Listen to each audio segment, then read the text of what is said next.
Hello जी, स्वागत है आपका अनदर वीडियो के अंदर। मैं आपका अपना सभी तालीम लेकर आ गया हूँ। एड्स के not be acquired by the following, यानी कि एड्स किन किन चीजों से नहीं फैलता है। फिर इसके बाद अपन ये देखने वाले हैं कि एड्स किन किन चीजों से फैलता है, फिर सिम्टम्स, डायग्नोसिस, ट्रीटमेंट और प्रिवेंशन। इसी लेक्चर के अंदर हमारा टारगेट रहेगा कि हम इस एड्स वाले टॉपिक को पूरा कंप्लीट हो जाएगी। अब सबसे पहले हम देखेंगे कि एड्स किन किन चीजों से नहीं होता है। तो पहला है इंसेक्ट बाइट, यानी कि मान लीजिए कोई इंसेक्ट किसी एड्स पेशेंट के काट ले, फिर वो आकर आपके काट ले, तो इस चीज से एड्स नहीं होता है। तो ये करने की बात नहीं है। सेकंड, क्राउडेड ट्रांसपोर्ट, मान लीजिए एक जगह बहुत सारी भीड़ हो रही है, वहां पर 2-3 एड्स के पेशेंट आकर खड़े हो गए, वहां पर आप भी खड़े हैं, तो भी आपको नहीं होगा। तीसरा, हेड चेक, उनसे अगर आप हाथ मिलाओगे तो भी नहीं होगा आपको। उसके बाद क्या है, कफिंग एंड स्नीजिंग, यानी कि आपके पास कोई एड्स का पेशेंट बैठा हुआ है, उसको कफ हो रहा है या वो छींक रहा है, उस चीज से भी आपको नहीं होने वाला है। छठा है आपका किसिंग एंड एम्ब्रेसिंग, यानी कि अगर आप किसी के किस हो जाए, आपका किस कर लो आप किसी के, और एम्ब्रेसिंग का मतलब होता है हक करना। किसी से आप अगर गले लग जाएं तो भी आपको नहीं होगा किसी एड्स पेशेंट के, अगर आप हक कर लें तो। 7th है आपका शेयरिंग यूटिलिटीज एंड टेलीफोन्स, उसके साथ अपनी रोजमर्रा की चीजें शेयर करना, या फिर उसने जिस फोन से बात की हो उसी फोन से आपने बात की हो, तो भी आपको नहीं होगा। स्विमिंग पूल्स एंड टॉयलेट्स, मान लीजिए कि 3-4 एड्स पेशेंट के साथ आप स्विमिंग पूल के अंदर नहा रहे, फिर नहीं होगा जब भी नहीं होगा। या फिर मान लीजिए अपना टॉयलेट होता है, उसके ऊपर कोई एड्स का पेशेंट है, वो उसके ऊपर आया है बैठकर या उससे फ्री होकर वॉशरूम, और फिर जाकर उसके बाद आप उसी सीट के ऊपर नीचे बैठ गए, तो भी आपको नहीं होगा। जिस उससे क्या कहते हैं अपना वाका ना एक जेट, जिस चीज को उसने यूज किया है, जिस जेट को उसने यूज किया है, उस जेट को अगर आपने यूज कर लिया तब भी आपको नहीं होगा। उसके बाद 9th है शेयरिंग मील्स, खाना अगर आप शेयर कर लो उससे, अगर आप खाना शेयर कर लो उससे, या उसी की थाली में से, उसी की प्लेट के अंदर से आप अगर खा लो, या एक ही दस्तरखान पे आप खा रहे हैं, तो भी आपको नहीं होगा। केयरिंग ऑफ इन्फेक्टेड पर्सन, किसी एड्स पेशेंट की आप केयर कर रहे हैं, उसके कपड़े वगैरह चेंज करवाना, जैसे कि हर तरीके की जो केयर होती है, अगर आप वो कर रहे हैं उसकी, जब भी आपको नहीं होगा। तो यहाँ पर आपके ये सारे आ चुके हैं। एड्स एक्स्ट्रा है, एड्स एक्स्ट्रा यानी कि और भी है, मगर आपके सिलेबस में इतना है, तो आपके लिए मैंने बहुत सारा लिख दिया है। एनसीईआरटी में थोड़ा सा कम लिखे गए थे, मैंने और ज्यादा लिख दिए हैं। तो यहाँ पर आपका ये पूरा कंप्लीट हो गया है। तो अब हम देखेंगे कि modes of transmission of AIDS, यानी कि एड्स किन किन चीजों के माध्यम से या जरिए से होता है। तो सबसे पहले आता है सेक्सुअल इंटरकोर्स विद इन्फेक्टेड और मल्टीपल पार्टनर्स, यानी कि you are doing sexual intercourse with multiple partners, यानी कि एक से ज्यादा लोग होंगे, या फिर कोई इन्फेक्टेड पार्टनर होगा उसके साथ, तो आपको होने का चांस है। अगर सिंपल लैंग्वेज में बात की जाए कि आप लोग सेक्स कर रहे हैं विद मल्टीपल पार्टनर्स, एक साथ 2-3 लोग, या फिर किसी इन्फेक्टेड पर्सन के साथ, ये इस चीज की सबसे ज्यादा संभावना होती है प्रोस्टिट्यूट्स के अंदर। जो सेक्स वर्कर्स होती है ना, उनके अंदर सबसे ज्यादा इस चीज का चांस होता है। या फिर जो आजकल चल रहा है एलजीबीटी वगैरह, या लेस्बियंस या गे वगैरह, बाइसेक्सुअल वगैरह, उन लोगों के अंदर भी इस चीज का चांस होता है। सेकंड है use of contaminated hypodermic syringe and needles, ये आजकल ड्रग्स का और बहुत सारी आप लोगों ने नाम लगा एलएसडी वगैरह, ये जो नशे होते हैं, ये सब लोग आजकल का यूज कर रहा है। अब वो काय से भी हो सकता है, या तो इंजेक्शन से हो सकता है, या फिर कुछ लोग जो देखा होगा ना, अपने नाक से सूंघ लेते हैं और एकदम दिमाग हो जाता है उनका, चलने लग जाता है दिमाग उनका। तो वो चीज के अगर जब वो चीज सीरीज से होती है कि मान लीजिए कि कोई इंसान ड्रग्स ले रहा है और bye injection through their wings, तो फिर उस टाइम पर उस टाइम पर ये चीज होने का चांस होता है कि मान लीजिए कोई एड्स इन्फेक्टेड है, वायरस इन्फेक्टेड है, उस इंसान ने पहले लिया, उस इंसान ने उस इंजेक्शन का यूज पहले किया, फिर उस इंजेक्शन का यूज बाद में आपने किया ना, तो आपको भी हो जाएगा। ये चीज हमेशा ध्यान में रखना कि आपको भी हो जाएगा फिर उसी चीज से। थर्ड है कंटेमिनेटेड ब्लड ट्रांसफ्यूजन। किसी एड्स पेशेंट ने, मान लीजिए किसी नॉर्मल पेशेंट को ब्लड की जरूरत हो गई, ब्लड बैंक के अंदर खून खत्म हो गया, या मान लीजिए उसके अंदर ब्लड बैंक के अंदर भी खून हैगा, मगर उसके अंदर जो खून रखा हुआ है ना, बहुत सारा खून होता है वहां पर। मान लीजिए किसी एक बोतल के अंदर उन्होंने किसी एड्स पेशेंट का खून उसके अंदर रख रखा है बाय मिस्टेक, उनको भी नहीं मालूम था ये किसी एड्स पेशेंट का। इसीलिए इन सब चीजों से पहले जांच होती है कि जो इंसान है वो पूरा हेल्दी है या नहीं है। तो मान लीजिए किसी एड्स पेशेंट का खून किसी नॉर्मल पेशेंट के अंदर चढ़ गया तो उसको भी हो जाएगा।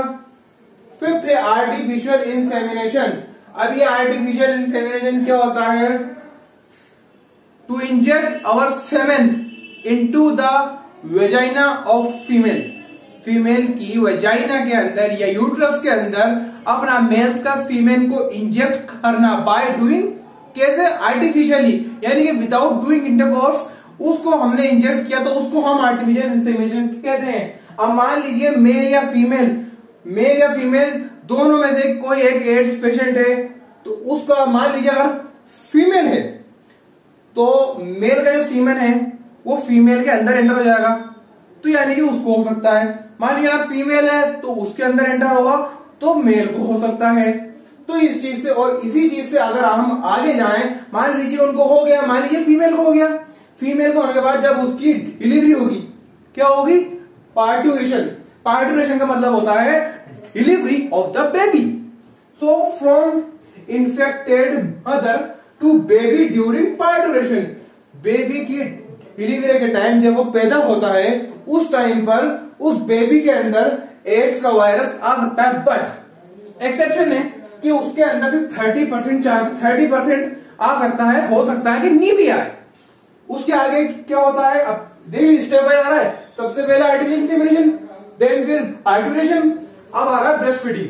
ब्रेस्ट फीडिंग में मान लीजिए कोई माँ इन्फेक्टेड है, जो हमने ऊपर बात की थी, उसने अपनी औलाद को या बेबी को दूध पिलाया, तो उस दूध से भी उसको हो सकता है कि ब्रेस्ट फीडिंग से उसको हो सकता है कोलोस्ट्रम, जिसको हम कहते हैं, जो इनिशियल फ्यू डेज के अंदर माँ के अंदर से आता है, येलोइश। आठवां है use of contaminated surgical instrument. अब तो ऐसा खैर होता नहीं है, लेकिन जब लोग लापरवाही हो जाती है, मान लीजिए जब कहते हैं अपन कि इंसान का टाइम खराब होता है, तो उस टाइम पर उसके साथ कुछ भी हो जाता है। तो मान लीजिए आपका ऑपरेशन हुआ, आपसे पहले जिस इंसान का ऑपरेशन हुआ था वो एड्स का पेशेंट था, उसके बाद उसके लिए जब उसका ऑपरेशन हुआ तो जिन इंस्ट्रूमेंट से, जिन सर्जिकल इंस्ट्रूमेंट से उसका ऑपरेशन हुआ था, और उसी इंस्ट्रूमेंट से उसको उन्होंने धोया नहीं, या मान लीजिए रिप्लेस नहीं किया या चेंज नहीं किया, और उसी से आपका भी ऑपरेशन करा, देन आपको भी होगा। और 8 पॉइंट हो गया यार, 1 पॉइंट, हाँ सॉरी मैं लिखना भूल गया।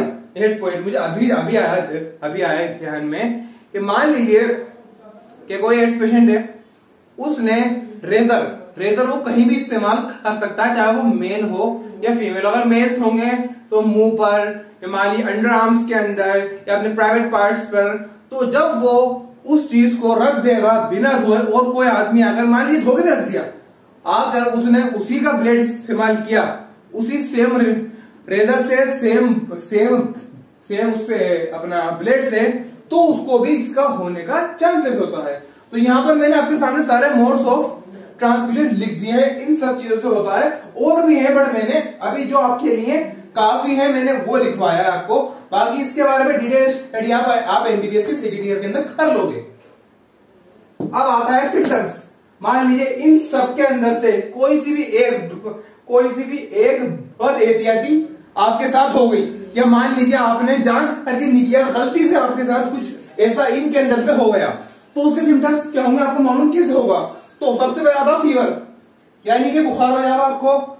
सेकंड आता है लिथर्जी, लिथेर्जी होता है अपना सुस्ती, इनएक्टिव रहना, कि भैया आज तो काम करने का दिल नहीं चाह रहा मेरा बिल्कुल भी, सुस्ती। थर्ड है फेरिंगाइटिस। अपनी जो फेरिंगाइटिस है, फेरिंगाइटिस कहां से आया है, निकल के, ये आया फेरिंग से। और आगे लगा आइटिस। आइटिस मतलब होता है इन्फ्लेमेशन होना। क्या होना, इन्फ्लेमेशन। इन्फ्लेमेशन के अंदर बहुत सारी चीजें आ जाती हैं, रेडनेस होना, या फिर उसका सूजना, स्वेलिंग आ जाना, इचिंग होना, ये सब चीजें होती हैं। तो मान लीजिए वो आपके यहाँ पर हो चुकी है, खराश टाइप होता है, ये कुछ सूज आता है या फिर कुछ भी हो सकता है इसके अंदर, रेडनेस वगैरह वो। चौथा है आपका नोजिया, यानी कि फीलिंग ऑफ वोमिटिंग, यानी जिसको हम सिंपल लैंग्वेज के अंदर कहते हैं मतली।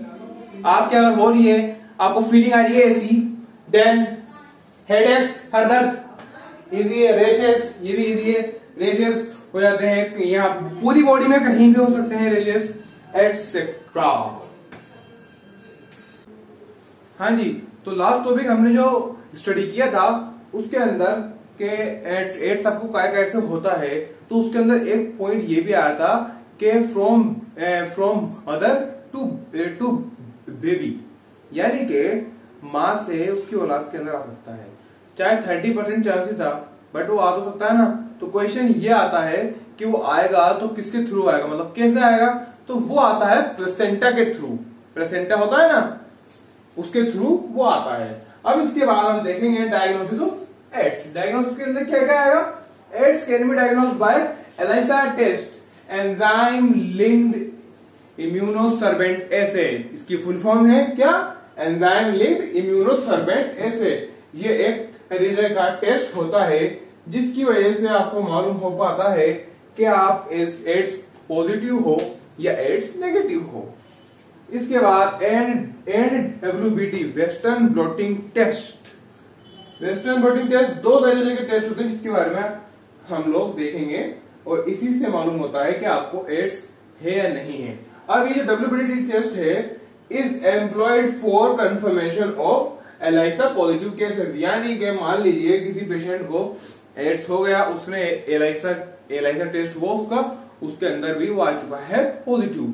अब एलाइसा टेस्ट पॉजिटिव आ गया उसको, फिर भी सामने वाले इंसान कह रहा है कि यार हमें यकीन नहीं हो सकता है कि जांच खराब आई हो या फिर जांच के अंदर कोई दिक्कत आ रही हो बाय मिस्टेक।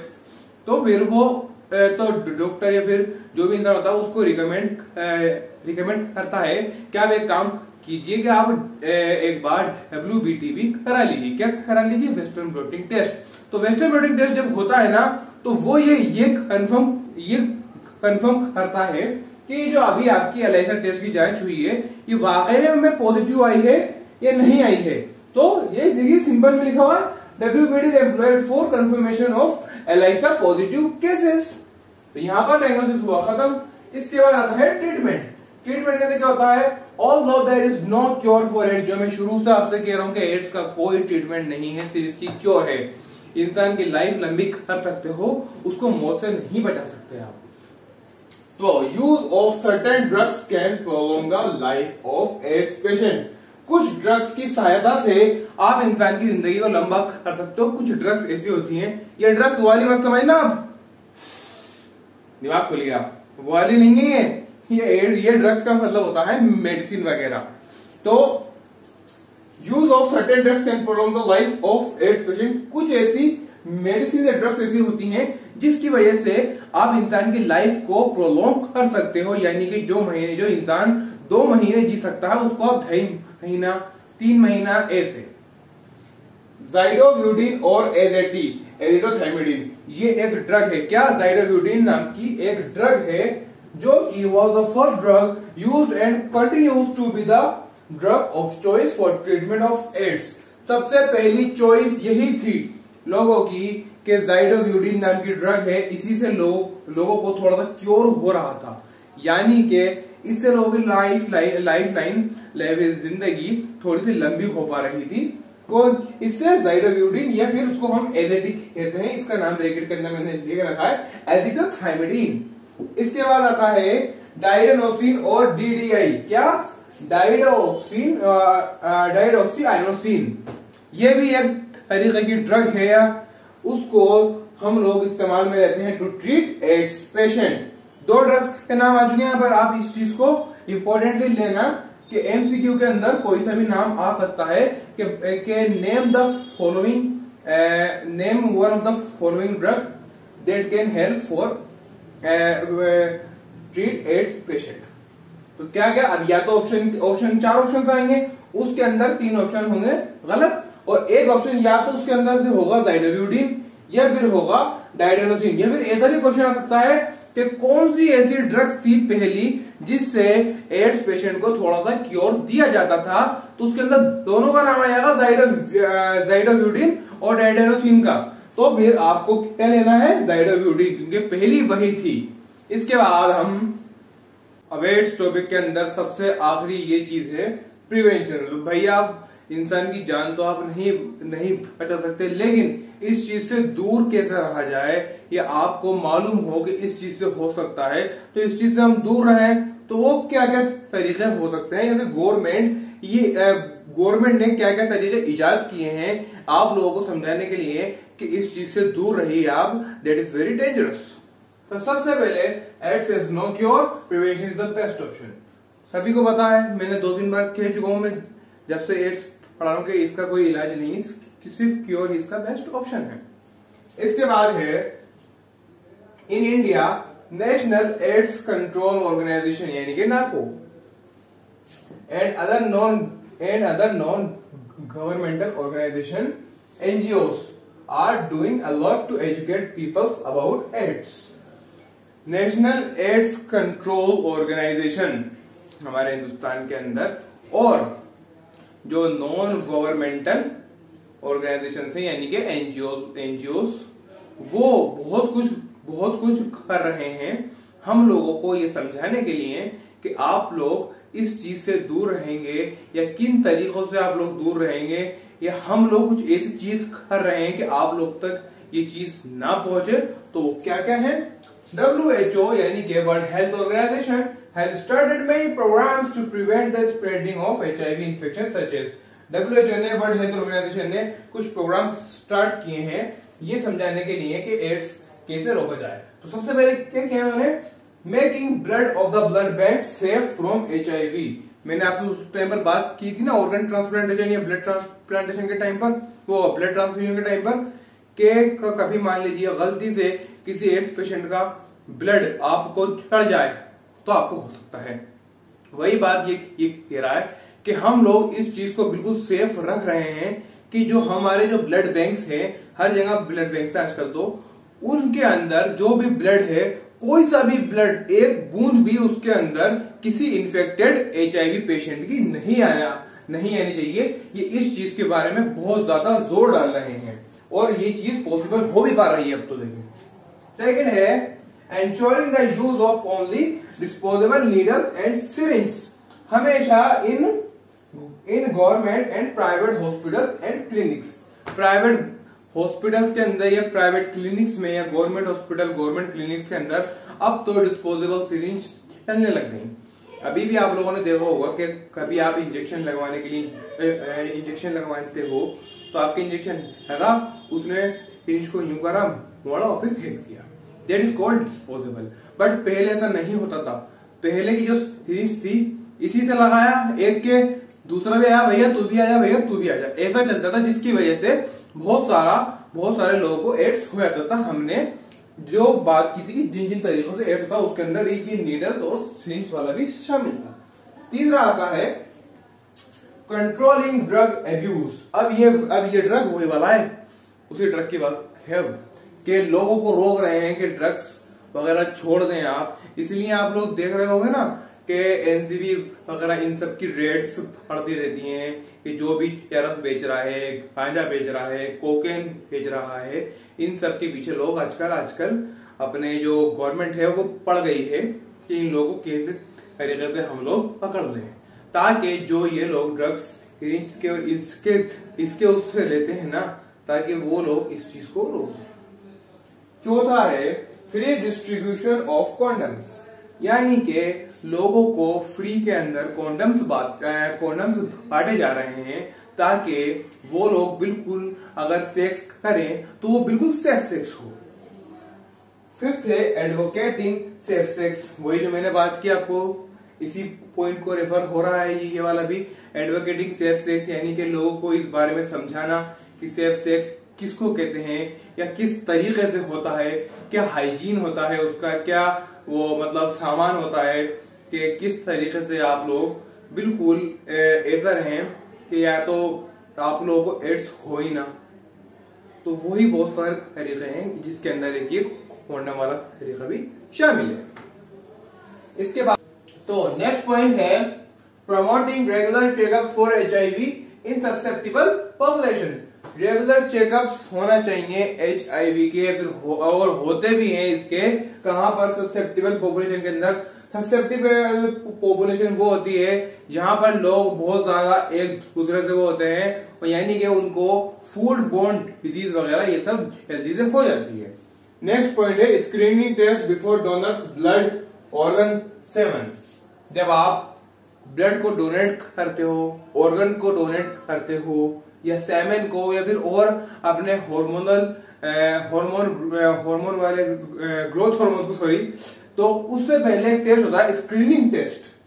क्या स्क्रीनिंग टेस्ट होता है जिसकी वजह से मालूम हो पाता है कि वो चीज सही है या गलत है, मतलब इन्फेक्टेड है या नॉन इन्फेक्टेड है। 8th पॉइंट है अवॉइडिंग प्रोस्टिट्यूशन। हमें प्रोस्टिट्यूशन को अवॉइड करना होगा। हमेशा हमेशा के लिए आपको प्रोस्टिट्यूशन को अवॉइड करना होगा, यानी कि सेक्स फॉर मनी, पैसा देकर सेक्स करना या करवाना, इस चीज को अवॉइड करना होगा, जिसकी वजह से हम लोग एड्स से दूर जा सकेंगे। Avoiding homosexuality and multiple partners. Homosexuality मतलब लेस्बियंस, गे वगैरह, ट्रांसजेंडर वाले, इन लोगों से, यानी कि सेम जेंडर के लोग एक साथ इंटरकोर्स ना करें। और मल्टीपल पार्टनर्स यानी कि 3-4 लोग एक साथ सेक्स ना करें। अब भैया main M of this awareness campaign is, ये जो सारी कैंपेन्स हैं या एनजीओ हैं, सॉरी, इन सबका मेन एम क्या है, टारगेट क्या है? वो है not to allow people to die of ignorance, ताकि लोग इग्नोरेंस की मौत ना मरें। अब इग्नोरेंस की मौत क्यों होता है? मान लीजिए किसी पेशेंट को एड्स हो गया, अब वो किसी को बताना तो चाह रहा है, लेकिन शेम आ जाती है उसके अंदर, या फिर थोड़ी घबराहट आ जाती है कि यार मैं कैसे समझाऊंगा इसको कि मुझे कैसे हो गया, क्या मुझसे ऐसी मिस्टेक हो गई थी। या फिर कुछ लोग जो बिल्कुल अनपढ़ होते हैं, उनको इस बारे में मालूम ही नहीं होता कि किन चीजों से एड्स होता है, वो उसी की तरफ फैल जाते हैं, चाहे वो प्रोस्टिट्यूशन हो या होमोसेक्सुअलिटी हो, या इन सब चीजों के तरफ वो चल जाते हैं, किसी को मालूम नहीं हो पाता, और फिर जब उनकी मौत होती है उसको हम कहते हैं die of ignorance. 1 December is record every year as world AIDS day, यानी कि हर साल 1 दिसंबर को वर्ल्ड एड्स डे सेलिब्रेट किया जाता है। यहाँ पर आपका एड्स टॉपिक पूरा कंप्लीट हो चुका है। एंड जो मैंने आप लोगों को नोट्स लिखवाए हैं ना, वो नोट्स चाहे वो इस वाले लेक्चर के हों, पिछले लेक्चर के हों या उससे पिछले लेक्चर के हों, वो सफिशिएंट है किसी भी इंसान के लिए बोर्ड एग्जाम पास करने के लिए। और नीट के अंदर भी अच्छे खासे आपको नंबर दिलवा सकता है। और इस टॉपिक की तो ये एड्स वाले जो 3-4 मेरे लेक्चर है, इसकी तो मैं खुद आपको गारंटी देता हूं कि इससे बाहर एड्स के अंदर कुछ नहीं है।